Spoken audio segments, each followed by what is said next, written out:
एक ही सफ में खड़े हो गए दोनों, न कोई रहा बंदा न कोई रहा बंदा नवाज। अस्सलाम वालेकुम। रमजान बस आ ही गए हैं, पर कोरोना के असर में है, इसलिए कई तरह के सवाल है।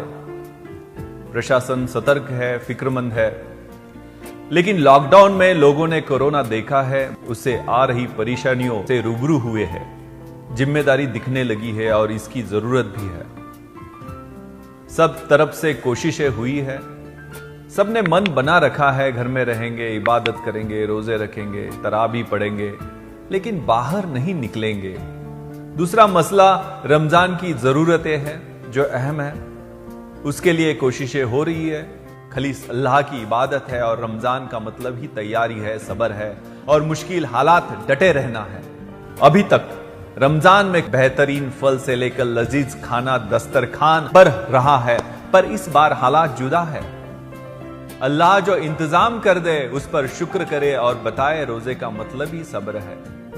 सिर्फ दिन भर ही नहीं करेंगे, पूरे महीने करेंगे और जैसा भी होगा उससे निपट लेंगे। जो हमारे पास है उसी से काम चलाएंगे और बताएंगे इन्हीं हालात से निपटने के लिए रोजे रखे जाते हैं।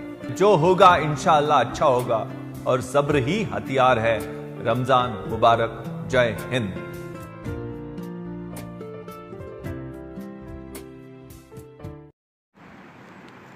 अस्सलाम वालेकुम। ये संदेश मेरे मुस्लिम भाइयों के लिए है। महामारी के समय में रमज़ान का पवित्र महीना हमारे सामने है। इस महीने की इबादत मानवता को इस गंभीर संकट से मुक्त कर सकती है।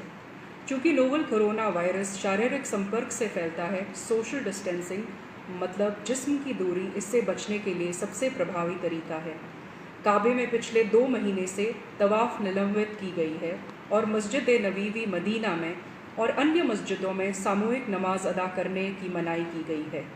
भारी बारिश या मौसम की खराबी के दौरान पैगंबर साहब ने भी मुअज्जिन को ये ऐलान करने के लिए कहा था कि किसी भी मस्जिद में आने की ज़रूरत नहीं है और फ़र्ज़ नमाज घर पे ही अदा की जानी चाहिए।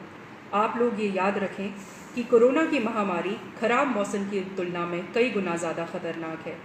ये भी याद रखें कि इस वक्त लापरवाही भरे व्यवहार से अगर किसी को नुकसान या किसी की मौत हो जाती है तो कानूनी तौर पर तो ये एक गंभीर अपराध होगा ही और इस्लाम के मुताबिक ये बहुत बड़ा गुनाह होगा। हमारी लापरवाही के गंभीर सामाजिक नतीजे भी हो सकते हैं। आइए उन गलतियों को ना दोहराएं जिससे हमारे मज़हब, हमारे समुदाय, हमारे शहर या हमारे राज्य को संदेह या शत्रुता की नज़र से देखा जाए। लॉकडाउन और सामाजिक दूरी का पालन करें। रमज़ान के महीने में हम में से कई भाई तरावीह की नमाज के लिए उत्सुक होंगे। हम जानते हैं कि ये फ़र्ज़ नहीं है। जब मस्जिद में जमात के फ़र्ज़ नमाज अदा नहीं हो रही है तो तरावीह के लिए मस्जिद में जाने का कोई कारण नहीं है। कृपया याद रखें कि तरावीह एक तरह से तहज्जुद या कलामुल लैल है। अन्य दिनों की तरह इसे भी घर में एकांतता में अदा किया जा सकता है और ऐसी गंभीर परिस्थिति में तो इसको घर पे ही अदा किया जाना चाहिए।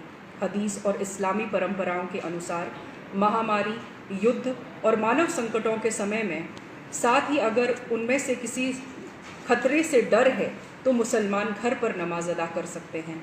बहनों और भाइयों, मानवता एक गहरे संकट से गुजर रही है। गरीबी और भूख जनता को परेशान कर रही है। अल्लाह की इबादत करने का सबसे अच्छा तरीका मानवता और लोगों की सेवा करना है। ज़कात से बेहतर कोई सेवा नहीं है। आइए इस रमज़ान में भूखे को खाना खिलाकर, ज़रूरतमंदों की मदद करके और दूसरों की जान बचाकर इस इबादत भरे महीने को और पवित्र बनाएं। रमज़ान करीम।